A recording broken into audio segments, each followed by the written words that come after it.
تو آئیے جی، پہلا دعویٰ اہل سنت و جماعت کا عقیدہ کہ سب سے افضل صدیق اکبر رضی اللہ تعالیٰ عنہ، 3 دلیلیں اس پر ذکر کرنی ہیں۔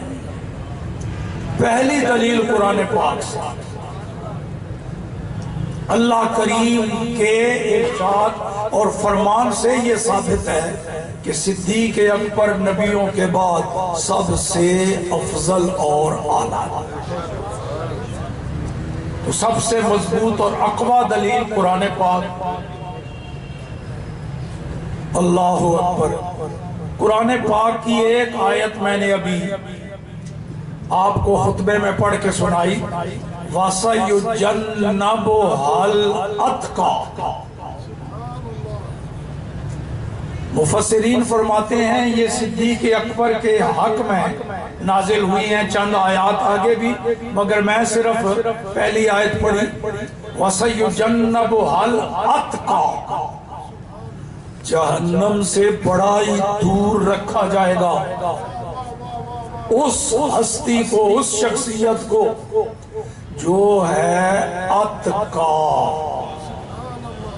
اتقا اس کا معنی ہے سب سے بڑا متقی اور بڑا پرہیزگار۔ اس میں تفصیل کا صیغہ ہے، سب سے بڑا متقی اور پرہیزگار امت میں۔ یہ صدیق اکبر کے بارے میں قرآن میں رب نے فرمایا۔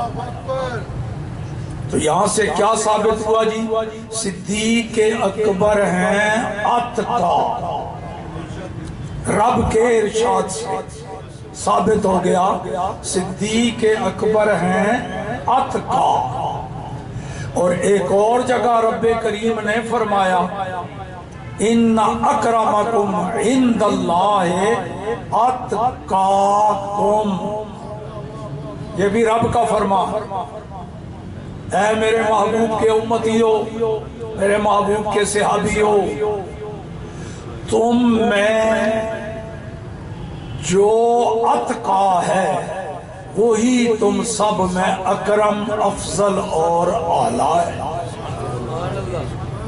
تو اب 2 جگہ سے الگ الگ آیتیں، کبھی آپ عدالت میں دیکھیں کسی کیس پر، کسی مقدمے پر کوئی وکیل دلیلیں دے رہا ہو، دلائل، جج کے پاس کہتا ہے جی آئین کی فلاں شق اور فلاں شق کو ملا کے پڑھو تو میرا مدعا ثابت ہوتا ہے۔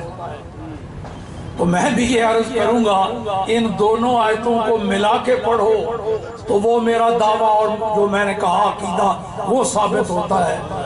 اب میں ملا کے پڑھنے لگا ہوں، بلکہ ان کا ترجمہ کرنے لگا ہوں۔ صدیق اکبر اتقا، صدیق اکبر، اور جو اتقا وہی سب سے افضل، اور لہذا صدیق اکبر سب سے افضل اور پہلی دلیل قرآن سے۔ دوسری دلیل خود رسول کریم صلی اللہ تعالی علیہ وآلہ وسلم کا ارشاد۔ ہمارے اہل سنت و جماعت میں جو دلائل ہیں ان کی ترتیب یہی ہے، پہلے اللہ کا کلام قرآن، پھر ربی پاک کا فرمان۔ تو رسول پاک صلی اللہ علیہ وسلم بھی صدیق اکبر کو افضل اور اعلیٰ قرار دیتے ہیں۔ اس کے لیے دلیل نبی کریم صلی اللہ تعالیٰ علیہ وآلہ وسلم نے ایک دفعہ حضرت حسان بن ثابت کو فرمایا، اے حسان میری تو تعریفیں تو کرتا رہتا ہے، قصیدے میری شان میں، عظمت میں، سیرت صورت پر میری نعتیں بیان کرتا رہتا ہے، حل قلت فی ابی بکر شیئا، میرے یار غار کے بارے میں بھی تو نے کوئی منقبت، کوئی قصیدہ تیار کیا ہے؟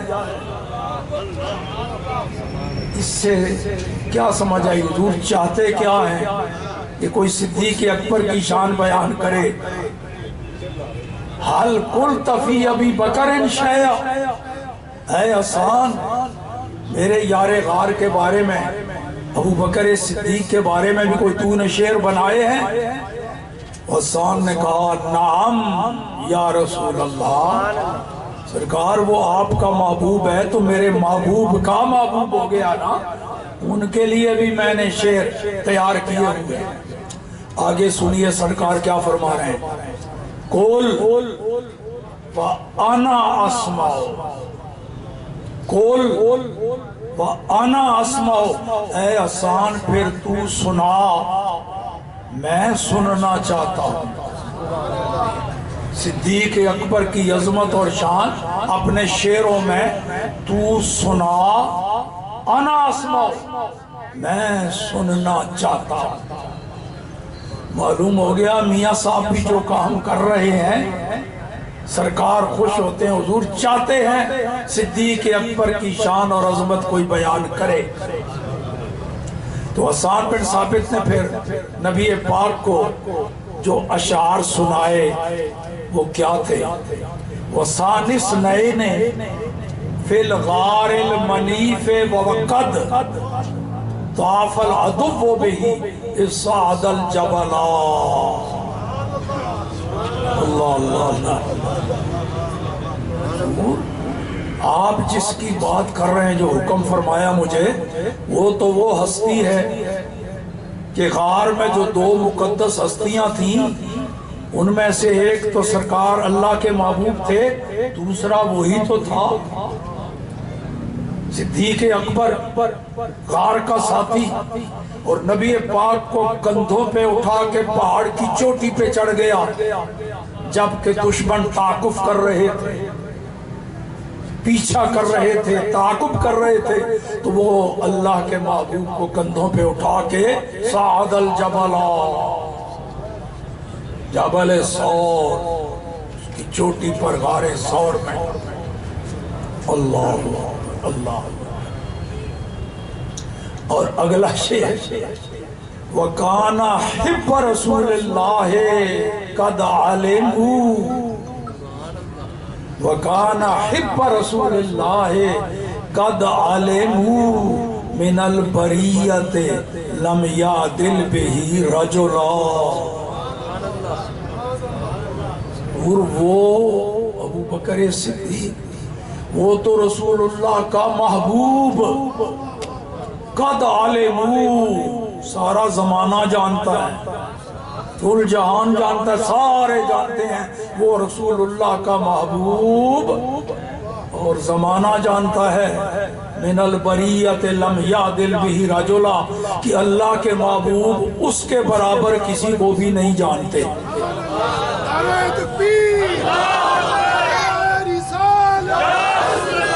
تو حسان بن ثابت نے ان دو شعروں میں صدیق اکبر کے 3 وصف بیان کیے۔ ایک تو رسول اللہ کو اپنے کندھوں پہ اٹھا کے وہ پہاڑ کی چوٹی پر چڑھ گیا۔ نمبر 2، وہ رسول اللہ صلی اللہ علیہ وسلم کا بہت محبوب ہے۔ نمبر 3، سارا جہان جانتا ہے کہ رسول کریم صلی اللہ علیہ وسلم اس کے برابر کسی شخص کو نہیں جانتے۔ یہ حسان بن ثابت نے بیان کیا نا، فَضَحِكَ رسول اللہ صلی اللہ علیہ وسلم حَتَّى بَدَتْ نَوَاجِزُهُ۔ حسان بن ثابت کی یہ منقبت سن کے صدیق اکبر کی شان جو بیان کی، رسول اللہ کھل کے ہنسے، حتیٰ کہ کچھ دانت مبارک بھی ظاہر ہوئے، نور کی شعائیں، اور ساتھ ہی زبان سے کہا، صدقت یا حسان ہوا کما قلت، اے حسان سچ کہا ہے تو نے، واقعی وہ ایسا ہی ہے جیسا تو نے کہا۔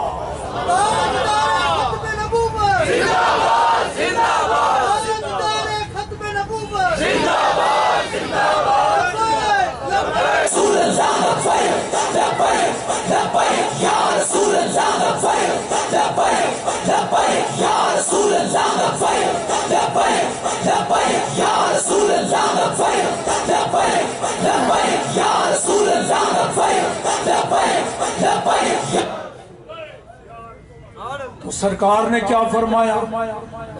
اے حسان سچ کہا تو نے، واقعی وہ ایسا ہی ہے جیسا تو نے کہا۔ تو کیا کہا تھا حسان بن ثابت نے؟ رسول اللہ کی نظر میں اس کے برابر، حضور فرما رہے ہیں سچ کہا تو نے، واقعی میری نظر میں صدیق کے برابر سب سے افضل اور اعلیٰ وہ۔ لو جی، فرمان خدا بھی سن چکے، فرمان مصطفیٰ بھی سن چکے، اور تیسری دلیل پھر فرمان مرتضیٰ بھی سن چکے۔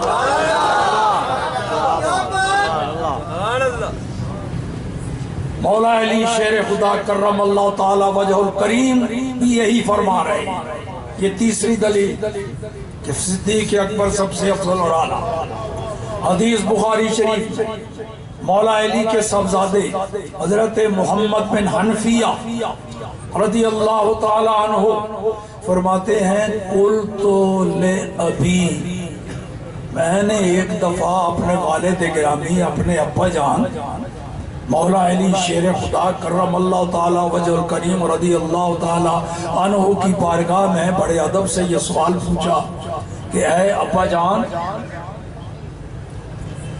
نبی پاک کے دنیا سے پردہ فرمانے کے بعد ای الناس خیر بعد رسول اللہ، سرکار کے دنیا سے پردہ فرما جانے کے بعد اب اس دنیا میں روئے زمین پر کل جہانوں میں سب سے افضل کون ہے؟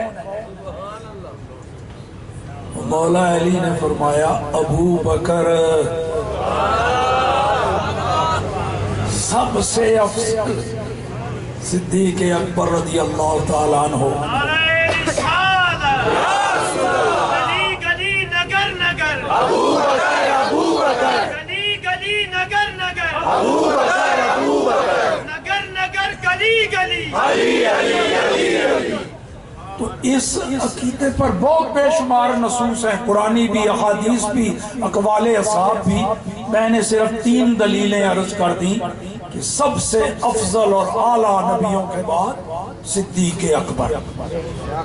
تحریک لبیک پاکستان کے مرکزی قائدین کے ویڈیو بیانات اور مزید نئی اپڈیٹ حاصل کرنے کے لیے ہمارے YouTube channel Rizvi network کو سبسکرائب کریں اور بیل آئیکن کو دبائیں تاکہ ہر نئی اپڈیٹ آپ تک بروقت پہنچ سکے۔